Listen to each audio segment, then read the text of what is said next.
For the next projects, we are going up north. It's the project EfficientFlow, and the presenter will be Mr. Anders Berg, which is already here. It's fantastic. The floor is yours.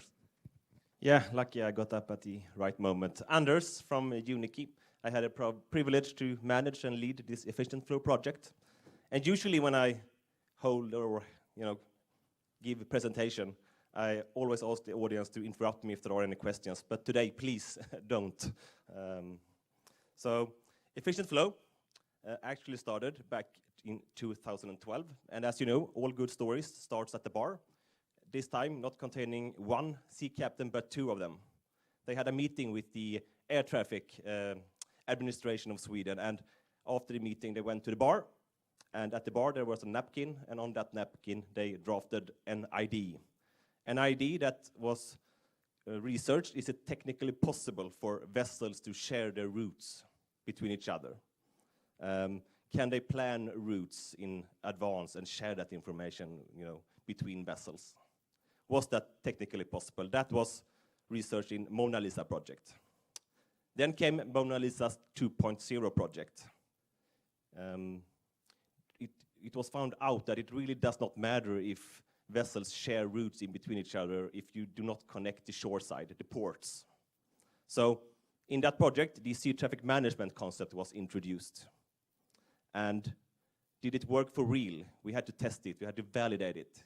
And we did that in another project, the sea traffic management project, where we put on board 300 vessels, new technology, and also in 13 ports, we made it possible to digitally connect vessels and ports, basically.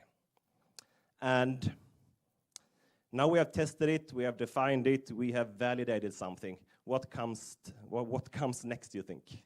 I think I waste 5 seconds here to someone who has been listening. What's next?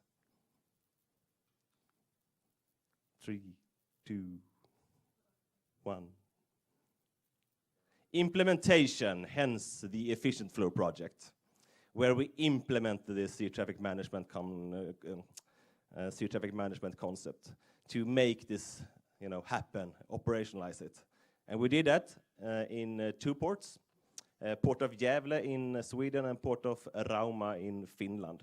And I want to highlight the partners. The projects, the quality of the projects depends on the partners that the project have. So the Swedish Maritime Administration, project leader, Satakunta University, Fintraffic, and as I said, Port of Gävle and Port of Rauma, 2 ports, one in Sweden and one in Finland.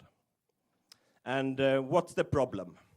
This metro map visualizes a vessel's port call process.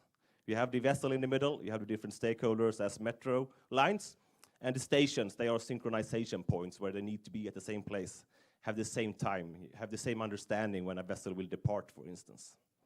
And this kind of information, well, back in the days, was scattered through different IT systems. They are in the heads of the stakeholders.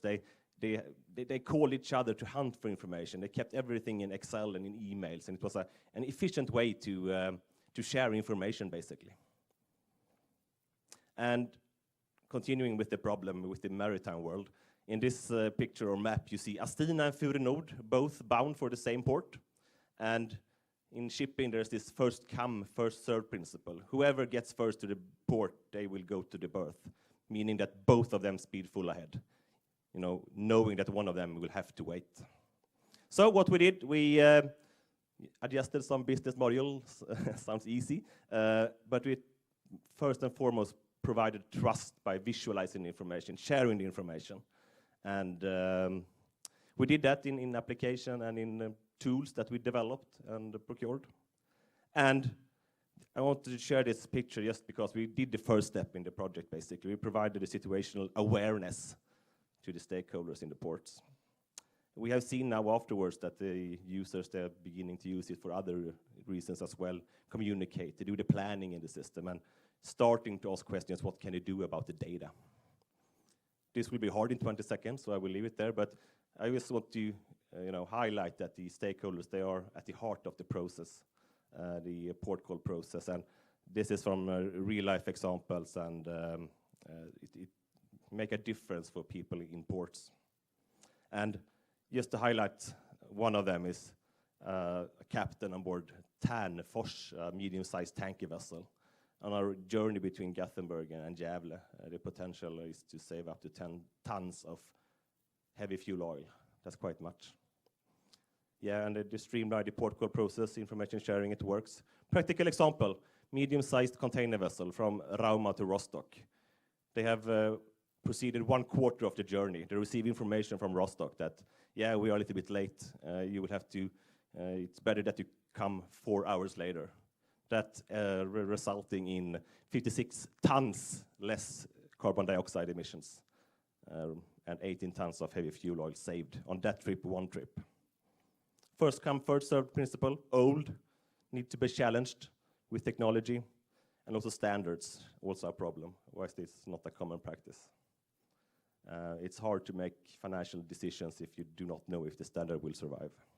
Current status, what we did is available as open source. Ports can basically just take it, implement it, and take part in it. FinTraffic, an organization in Finland, they have also packaged this in a software as a service provided by Unikey that keeps up the service and maintenance. And to conclude, all ports can join. They have the unique view. They can order whatever features and extra development that they need. We currently have 25 ports that have invested in this and pay monthly fee. Within those ports, 200 organizations are using this day to day, resulting up to 1,000 users. And just to give a final comment about the maritime business, the story began in 2012. 2029, the IMO, the International Maritime Organization, will make it mandatory for vessels, equipment on board to share their routes with ports. Only took 17 years. Thank you.